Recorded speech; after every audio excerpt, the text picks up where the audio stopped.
get into it. So, welcome to the show, Alex. We're going to start this episode how we start every Chat with PTs episode, and that is we're going to get straight into it. Your top three gym pet peeves. Now, before we get into it, we are going to rank these on our very unique ranking system, which Tom is now kind going of to leads into our language barrier, doesn't it?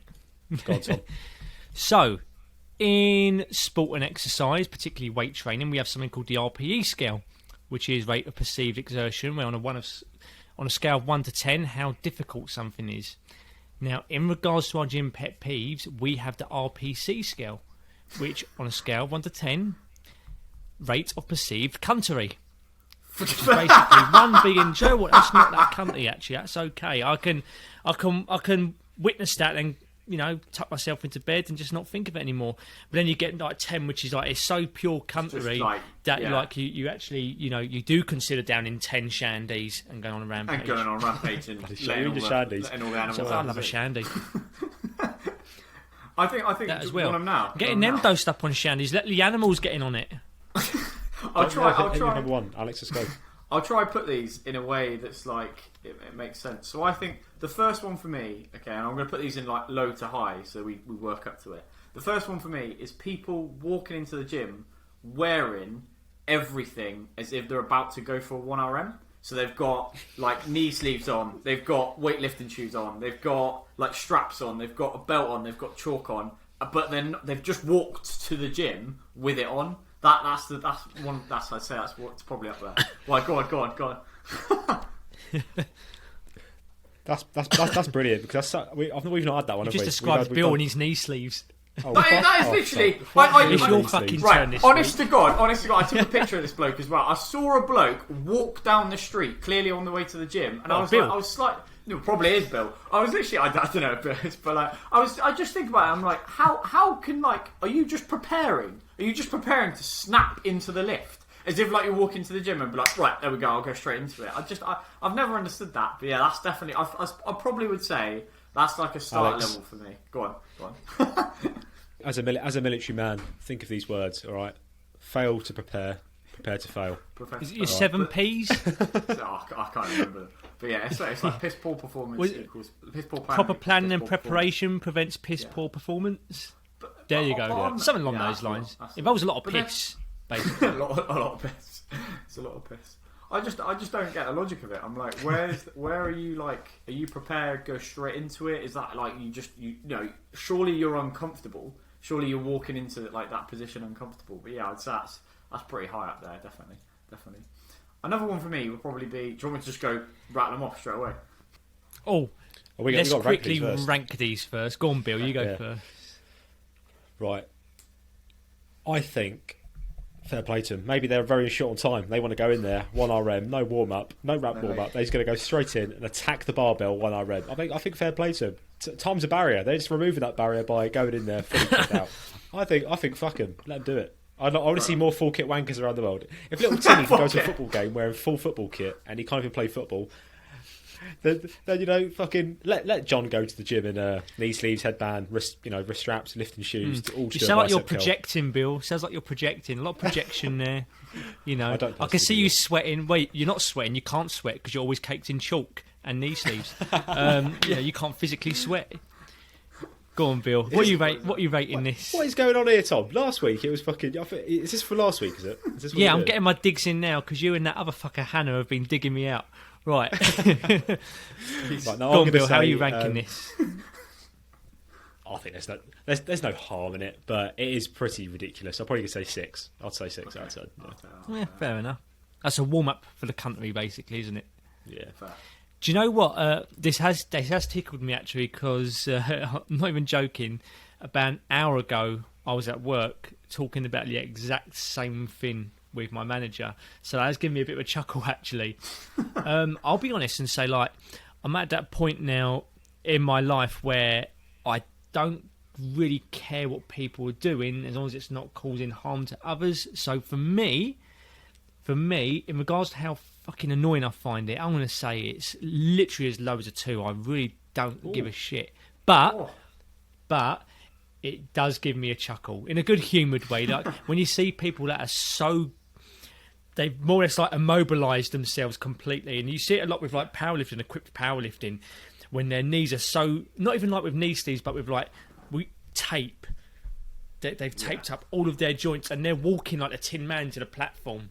Do you know what I mean? They can't bend, so they're just kind of like, you know, when you're moving furniture and you're doing the pivot, and they've got to physically pivot their way to the squat rack because they've taped up their joints. They've got belts on. They're chalked to their. They're chalked up to their tits. It is more humorous as well. If anything, I suppose I feel sorry for them. If anything, it's even more humorous when you see this happening in like more of a commercial gym. So I work in like a commercial gym where it's more for like the general population, you know. And then you've got little old Brenda or old Glenn who's just doing a couple of Romanian deadlifts with just a barbell, nothing else. But then next to them they've got someone that's coming fully equipped, blaring death metal through their headphones, and yeah, like they've got that ROM of 2 inches because they physically can't, because they've duct taped their fucking kneecap shut. It is funny. It's more funny than annoying, I'd say. But that did tickle me because I'm literally just talking to my manager about it. It is mad. I just feel so comfortable. I'd say that's probably my start. That's probably a start one, like you say, because it doesn't necessarily affect other people. It's almost the ignorance to it of like, are you just ready now? Are you just needing to be ready now? Or it's almost as if like, I think all it's the got to gear be, surely. And no idea. It's got to be. I was going to say it's got to be. Surely it's a case of they've bought everything and gone, well, I must have to wear it into the gym, and then you're like, maybe it's just you haven't figured it out yet. You know what? Yeah. We've kind of spoken about that before, actually. Like a lot of people want to they want to have the accessories. Yeah. They just want to wear the accessories to the gym without even knowing what the fuck they're doing it for in the first place. But yeah, it is more of a comedic thing. I think mirror space is always a big thing. If you're doing something, particularly where you're trying to watch form or technique or whatever, and then some bloke steps in front of you, or even if it's the other way around, I think that pisses me off. That's frustrating. Like taking someone else's like form feedback, really. Yeah, I get what you mean. We've had mirrors come up before of people like hogging the mirrors or being in front of the dumbbell rack where the mirrors are. Yeah, I get what you mean. It's basically just personal bit of awareness, isn't it? Personal awareness. I'd say that people do, isn't it? People, gym etiquette. It comes under gym etiquette, doesn't it? Which is a big one. We get a lot of gym pet peeves under gym etiquette. Yeah, exactly. A lot of it is even like, imagine you get phones, don't you? Imagine you get phones, people coming on quite a lot and being like, people sat on equipment but on their phone, and then it's like, obviously it's just etiquette of like, it's a gym, like there's only limited equipment, there's only limited space. Get you. And obviously the mirror thing, if you're actually using the mirror for a function instead of just checking out your biceps, then I can see why that might be quite fun.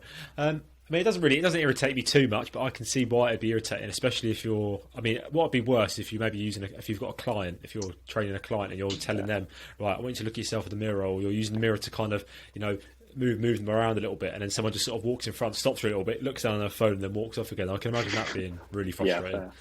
So I think it's supposed to context dependent. On my own, I won't be too bothered, but if I was with a client or something, I'd be a bit like, "What the fuck are you doing?" I'd move out the way, especially when they can normally see you doing something as well, can't they? Yeah.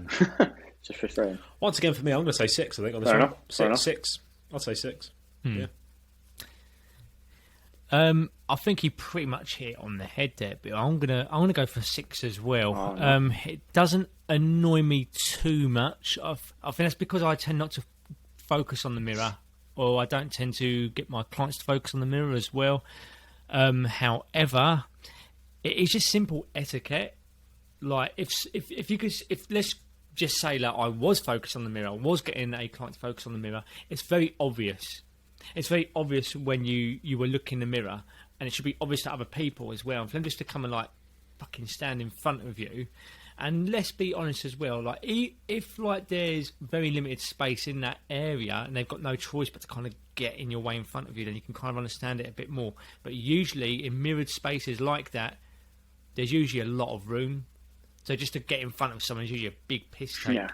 Although saying that, for example, my gym, we've got 3 squat racks. Only one side though is mirrored, but they're double-sided squat racks. So if someone is looking at their squat or deadlift in the mirror, and all the other spaces are taken up, and I want to kind of get in the rack, and the only choice I've got is getting in front of someone, then they're just going to have to take the hit there. Do you know what I mean? But if it's in like a studio area, It's kind of like being in the public toilets, and all of your urinals are free, and you're having a piss, and all of a sudden some massive guy just comes up next to you and just starts taking a piss in front of you, right next to you. It's like you could have gone like three urinals down. That's what it kind of reminds me of. Yeah, you just grab my dick at this point. You know.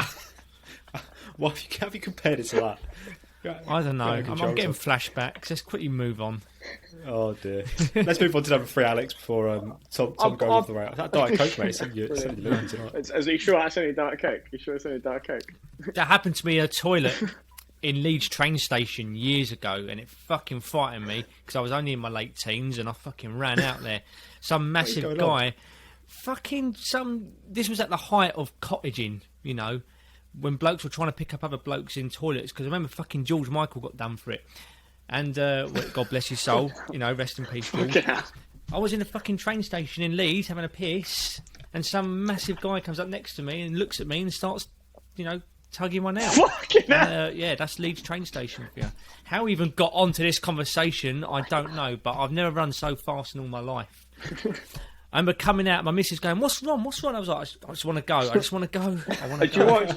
And now I drive up north. Do you watch Rick and Morty? I do you indeed. You know what I'm on about? The bit where he's in the toilet. Yeah, I know what you're going to say. King Jelly he's Bean. Like, yeah, he's fucking with the jelly bean. Yes, that was me.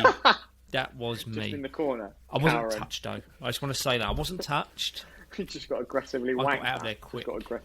Alex, I feel like you need to any of your circle who are going to listen to this. I feel like you're going to give them a warning before they listen, because this is not what they expect. They expect a nice bit of story time, Alex. Yeah. And it's Tom getting tugged off in the toilet. Look, I'm glad we can share these moments. You know. It's going to get edited out of context, isn't it? Because to be honest with you, this is usually a story that my missus brings up in front of people, and usually I don't want to talk about it. So it's actually a first for me. I'm opening up. Nice. I like that. My missus like in front of the family gathering. Do you remember that time when that guy accosted you in the toilets? And I'm like, I don't know if you. I don't know if in that scenario. Can we talk about something else? Do you take that as a compliment, or do you take it as like? Do you take it as he thinks you would find that acceptable, or do you take that as like, oh, he thought, oh, he's all right, like, you know, if I'm going to pick anyone out of here, I'll choose him. Well, it's better than what Rolf did to you, Tom, isn't it? True. Yeah. Do you know what, Bill? I was going to bring that up, but you know, at least I was wanted. At least one way or another. I just want to. Let's not talk about this again. Brilliant. Exactly. For that split second, I know. Maybe I missed out. That was my real soulmate. Who knows? Never know. You know, we never know. Another life. And another life, I'm still in Leeds train station toilet. Platform 9. Oh, did you ever go back? Did you go back to that toilet? Moving on, Bill. Did you ever go back? Like no, I drive now. I refuse to take the train. Oh, right. Oh, I see. Refuse to take the train. Okay. I'd say. Fuck me. Brilliant. How have we got on this is carnage. This is absolute carnage. I'll take that. Right. For a joke. Just for a joke. Number 3, Alex, let's go. I'll probably say phones. They've got to be up there somewhere, phones. Of like people answering the phone in the gym, but then allowing themselves to have a conversation. Like I just wouldn't answer or just hang up straight away, because I'd be like, well, I'm just going to finish the next 20-30 minutes. Like I'll just go cold if you're going to pick it up, and then, unless it's obviously some bloke being like, why'd you leave me when I was wanking in the toilet? Like, obviously, you know, you've got to speak to him then, but no. I think I'd say phones. That was one of George Michael's songs, I believe. Yeah. I would definitely say phones is a big one. That does piss me off. But I don't mind like texting or, you know, timing your sets or whatever. It's fine with that. Actually, fully blown answering a conversation. It's very context dependent, isn't it? Well, go on. I think what you just said there is, answering the phone and having like a full blown conversation. It's fine if you phone someone and say, "Oh, where are you? I'm just at the gym. I'll be back in 20 minutes." Yeah. But if as you said, if they get into like a full conversation about the weekend, especially the worst ones when they're like sitting on a bench or something, or they're in a machine, or they're just standing in the way of cables and they're doing this, and it's like, well, what do you do at this point? And if you're not very confident, if you're someone who's quite new to the gym, you're not going to go, "Excuse me, can you move out of the way?" Because you're probably a bit nervous. Which is obviously an issue, because then they're stopping you using your kit. You might not train then because of that person just having a phone call. I think you're right. If you're in the gym to train, why? I mean, unless you're using your phone to, you know, time yourself, or maybe you're getting some footage or something for the gram, them sort of stuff. You know, that's a bit different. But if as you said, if they're in a full-blown conversation, I think that context alone, that's probably, I'll think about 8, because it's not, I mean, just telling me you're busy, tell them I'm at the gym, I'll call you later. Do you watch Simple. Love Island? I'm hoping that's I have to. like, I'm hoping this is gonna go. Oh, I'm God. hoping this is gonna go the right way. Absolutely. Good. Right, that's what I had. I had a bloke where he was sat doing curls and then answered the phone talking about, and then he was like, "Oh, you watching Love Island tonight?" I was thinking that kind of the fact that you've opened up a new conversation about something that's going to be lengthy. I was thinking you don't give a shit. Like, you're just here to. It just baffles me. It just baffles me. I'm like, it just doesn't make. It's madness. It's madness. I tell my lads to put their phone on airplane mode. I'm like, go in airplane mode. To be fair, Alex, if they're watching Love Island, they're probably just in there to do a few curls, get a spray tan, and disappear. And if I'm being honest, if they watch that sort of TV, To be honest with you, if they're already having a lengthy conversation about Love Island, then already that's a conversation that's longer than any of the actual conversations that actually happen on Love Island. I honestly don't know what we're doing this. We're going to talk about Love Island. It's happening now. Are we becoming the pet peeve? I'll take that. This is fucking RPC fucking Can I 11 plus. This is off the chart. Can I specific this? Honestly, don't get it. So can I make it that my pet peeve Of course. is blokes doing curls and then in between talking about Love Island on the phone, not just being on the phone, like, and having lengthy conversations. That is I'll specific, take that, but I'll take that as that. it's justified. Tom, this is the old scale, isn't it? This is the old This is scale. what I all don't over. get though. All of the people on there are so fucking boring and personalityless, and this is what I don't get. And I've asked my missus this: is that they do this whole up thing where they get dressed up and dolled up to pretty much go and sit exactly where they were sitting in the daytime and having breakfast earlier. Yeah. And it's like you always get there. Oh, let's go for a chat. Let's go for a chat. What have you got to chat about? You know.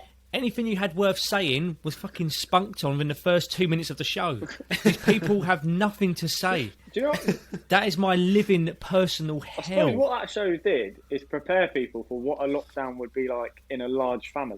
If you're in a large family, that's just they're prepping you for that type of Oh my lockdown. God, yeah. 20, 30 people. Yeah. Yeah, pretty much. I think it is a bit of a it's just madness, isn't it? Madness. But I mean, maybe it's a social experiment. I mean, maybe it's kind of like the proving grounds, the prototype showing that we can lure these people to a remote island. Perhaps we, could nuke it from orbit. Who knows? Oh God! It's just a thought I'm throwing out there. Maybe we could snowball it. Napalm, we could bring napalm back. Napalm's due its return. Yeah, just a thought. But yeah, going back to the original pet peeve. Kind of like what you alluded to, Bill. Like, some people to use their phones for like tracking their workout. So I track my training through Google Drive, which is on my phone. This is the problem with phones nowadays: is phones are an integral part of people's lives now. It's their work, it's their social life, it's their music as well. That's another big thing. I'm notorious for fucking having my phone between sets during rest periods. Yeah, but that's because I'm usually trying to find songs. I'm one of those people where on my workout playlist it could be heavy metal, it could be Metallica, it could be fucking Slayer, but then all of a sudden I've got Dolly Parton on there, which can throw me off. So I spend a lot of time flicking through things to try and get it into the right mindset. So with that, I can be a bit more lenient. But yeah, if straight away someone is about to have an actual phone call whilst on the machine or using a piece of equipment, if it's going to be long enough that's going to cause convenience, you need to basically pack up your shit and go into a corner and continue that phone call. Your time on that equipment should be done. So for me, that's actually going to be a solid 9. Having a lengthy phone call or a lengthy text session, and it's not even a rest period, you're just fucking about on the machine. Yeah, that's high up there. That's a death sentence. Yeah. That's pushed probably, into that's Leeds. probably one of our best pet peeve conversations. We've gone fucking. You went from some Yeah, bloke it is. wanking at you. That's That's going to have to be on the conversation. scale now, isn't it? That's oh shit. I can already see Bill saying, yeah, that could be a new rating system actually. Oh, great. Brilliant. I think you should have Right, the top. If someone gets Okay, guys, we'll move on to. I think if you have 10 out of 10, they have to get pushed into that Oh, toilet. go on, Alex, what are you going to say? Like, if you get 10 out of 10 for the pet peeve, whatever it is, Who would you rather get in? yeah, you have to push them into that toilet. Who would you rather get pushed into a toilet by? Rolf Harris, Jimmy Savile. Why have you brought? Go on, sorry. Well, you've got to, haven't you? Really, you know. It's, Well, you're basically bringing back the old ranking system, Tom. it's You're not chat basically bringing shit. it back. Get fit without digging up Jimmy. Yeah, that's true. Yeah. You know. Brilliant. Suddenly, it's getting accosted by George Michael in the toilet doesn't seem as bad anymore. When we have the other contenders. Oh dear. Going swimming with Michael Barrymore. Bloody hell. Please Fuck. stop. That's got to get edited out.